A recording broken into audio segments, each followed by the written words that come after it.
Halo, assalamualaikum warahmatullahi wabarakatuh. Ketemu lagi di channel Ahli Gizi Rosehan.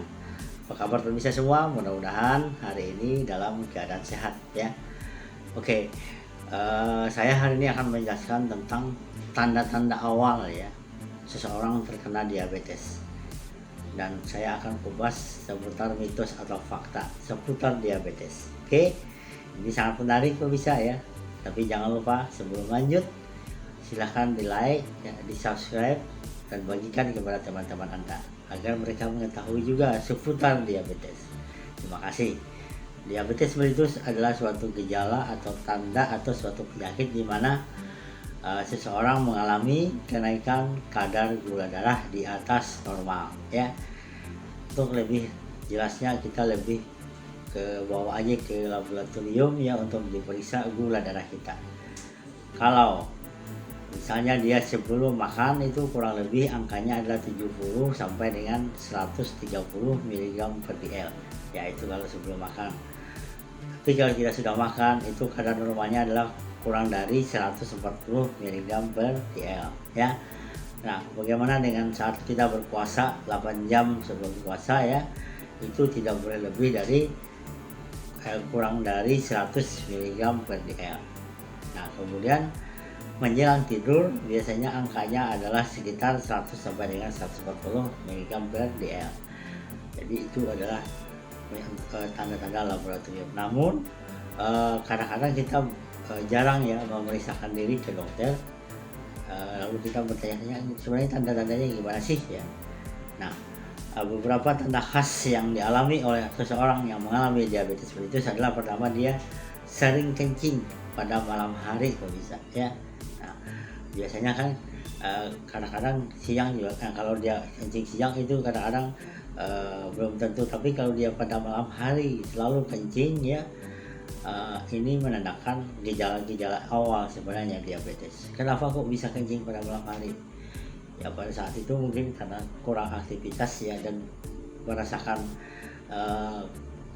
kenaikan gula darahnya. Sering terjadi pada malam hari ya, yang tidak biasa ya, kencing tapi kencingnya selalu sering ya. Nah, ini terjadi kenapa? Karena memang gula darahnya ya terlalu tinggi ya, yang ada di dalam darahnya yang harus dikeluarkan oleh ginjal kita ya, untuk dikeluarkan lewat urin ya bisa ya. Nah, ini terjadi pada malam hari, sering terjadi. Nah, kalau Anda mengalami tanda-tanda seperti itu, sebaiknya Anda periksa ke dokter, Anda cek kadar gula darahnya ya. Ini yang pertama tanda-tandanya bisa ya, yang khas itu ya.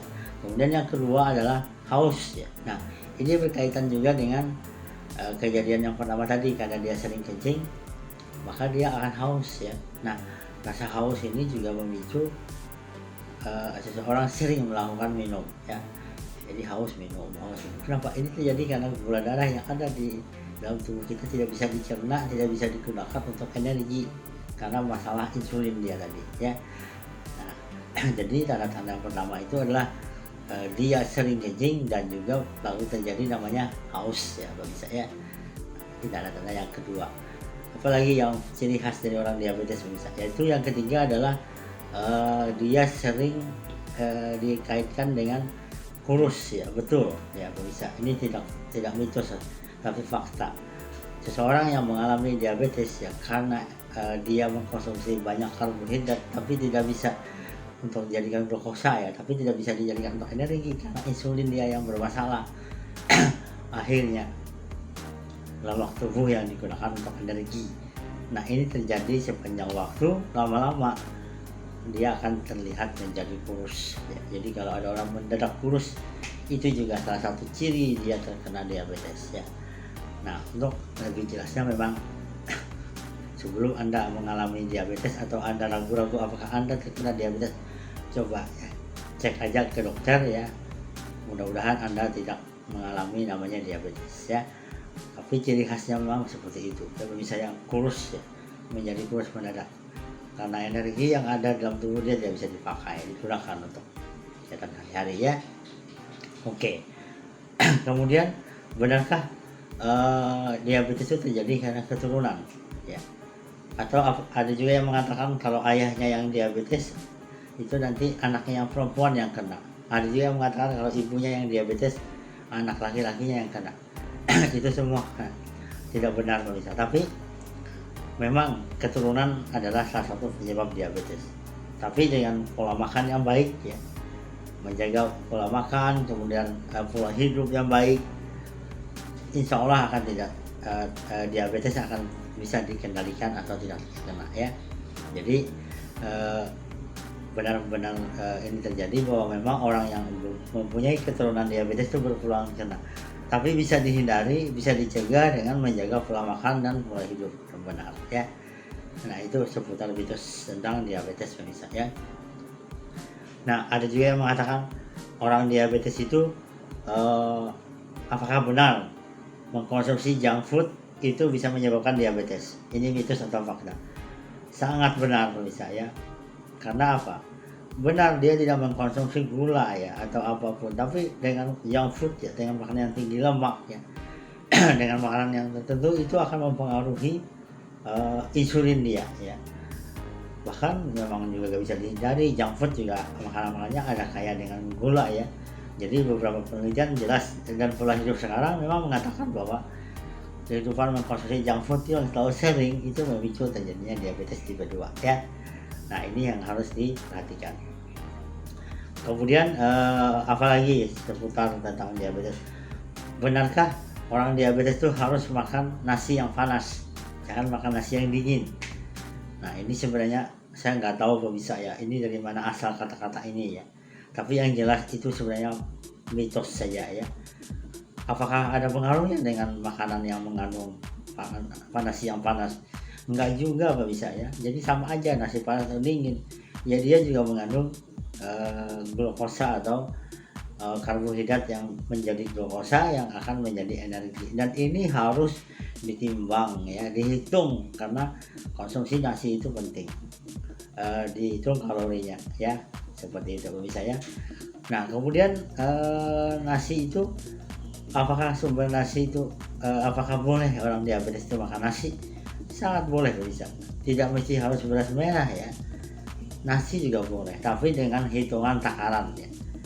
Kurang lebih 1 genggam gini ya. Jadi jangan sampai melebihi dari beratnya. Nanti kalau ke ahli gizi akan dihitung sesuai dengan kebutuhannya pemirsa ya. Nah jadi tidak benar orang diabetes tidak boleh makan nasi, boleh bisa ya, cuma memang harus dihitung ya itu. Kemudian gimana dengan apakah orang diabetes boleh makan madu? Saya sudah bahas kemarin, madu juga mengandung karbohidrat sederhana, tapi dia juga mengandung karbohidrat kompleks ya. Tetap dihitung, ada hitungannya dalam kebutuhan energi, tidak boleh berlebih ya, karena dia mengandung juga karbohidrat sederhana ya. Oke, apalagi mitos seputar diabetes? Masih banyak ya bisa ya. Yang jelas orang diabetes itu tidak bisa sembuh, tapi dengan menjaga pola makan ya, kemudian menjaga pola hidup, dia bisa hidup normal ya. Ada juga yang mengatakan dengan menggunakan stem cell itu bisa menyembuhkan diabetes. Sampai sekarang penelitiannya belum bisa ya. Jadi diabetes memang belum bisa disembuhkan ya, tapi Anda harus menjaga pola makan, pola hidup yang benar ya. Oke. Kemudian diabetes mellitus juga harus selalu mengkonsumsi bahan makanan yang benar-benar menghindari bahan makanan yang indeks glikemiknya yang tinggi ya, yang cepat menaikkan gula darah ya. Oke, demikian seputar diabetes ya. Mari kita menjaga pola makan yang benar. Saran saya untuk Anda yang diabetes, snack ganti dengan buah-buahan. Karena dengan makanan yang mengandung buah kaya akan serat, tapi dia rendah energi sehingga tidak meningkatkan kadar gula darah Anda. Ya, selalu jaga kesehatan ya. Ikuti terus ahli gizi sehat. Karena di sini info-info menarik akan saya sampaikan. Cegah diabetes sejak dini ya, dengan menjaga pola makan dan pola hidup yang benar. Terima kasih. Assalamualaikum warahmatullahi wabarakatuh. Selamat Hari Raya Idul Fitri. Mohon maaf lahir dan batin.